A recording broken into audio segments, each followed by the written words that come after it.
Amis internautes, bonjour. Aujourd'hui on s'attaque à une icône, à un monument, à un bateau de rêve. On disait de lui qu'il était insubmersible. J'ai nommé le Titanic, bien sûr. L'histoire de ce paquebot mythique débute en 1907. C'est lors d'un dîner entre Joseph Bruce Ismay, alors directeur de la compagnie de paquebots transatlantique White Star Line, et William James Peary, que l'idée de construire trois paquebots, l'Olympique, le Titanic et le Gigantic, capables de concurrencer et de surpasser le Lusitania et le Mauritania de la compagnie concurrente, la Cunard Line, vit le jour. Plutôt que de miser sur la vitesse, la White Star Line choisit de miser sur le luxe et la sécurité. Le but final de ces trois navires étant de permettre un départ tous les mercredis de Southampton et une arrivée à New York 6 jours et demi plus tard. À l'automne 1908, les plans du paquebot sont achevés. Afin de permettre la construction de ce géant des mers, est construit à Belfast un immense portique, le plus grand échafaudage au monde pour l'époque, à rien que ça.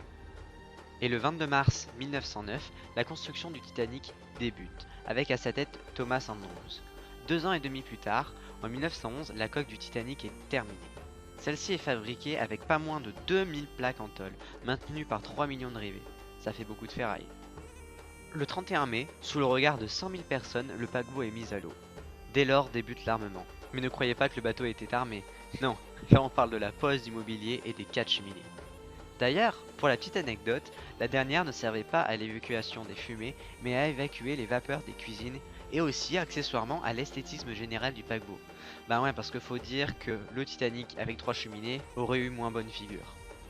L'élaboration du paquebot ayant bien avancé, la White Star Line est en mesure d'annoncer le 18 septembre 1911 la date du voyage inaugural qui partira de Southampton le 20 mars 1912.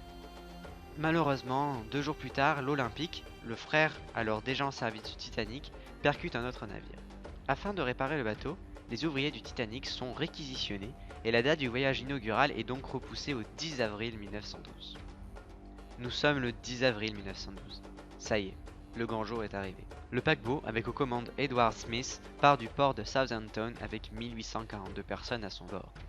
Après un passage par le port de Cherbourg et celui de Queenstown, le paquebot s'en va voguer à travers les eaux de l'Atlantique Nord avec 2201 personnes à bord et a pour objectif final New York.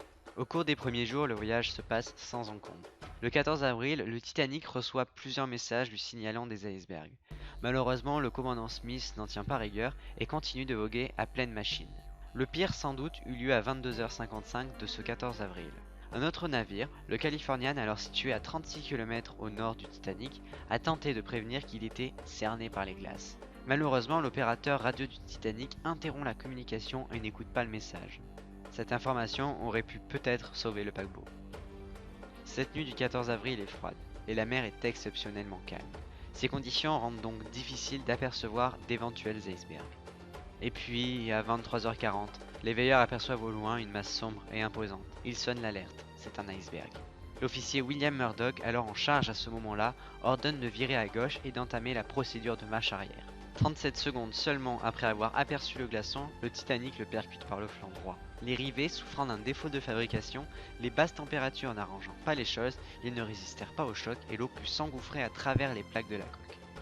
À 23h50, Thomas Andrews, le concepteur du paquebot, annonce que le Titanic est condamné. Dans 2 heures tout au plus, le géant pourtant réputé insubmersible sombrera dans l'Atlantique.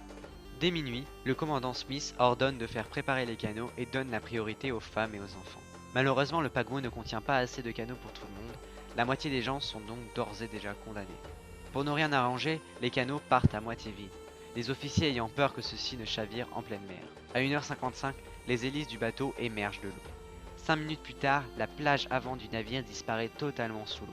Et soudain, à 2h15, la coque n'ayant pas été conçue pour supporter une telle contrainte, le Titanic se brise en deux. L'avant coule alors et l'arrière s'élève droit vers le ciel. Il se maintient quelques instants, puis sombre à son tour. Il est alors 2h20 du matin.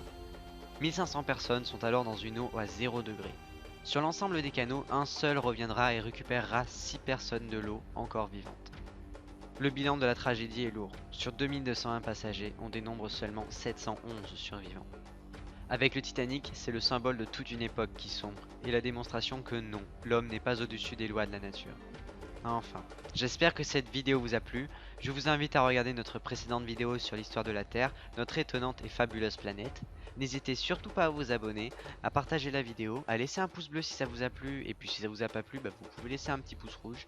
Vous pouvez aussi nous suivre sur Facebook. Allez, je vous dis à très vite.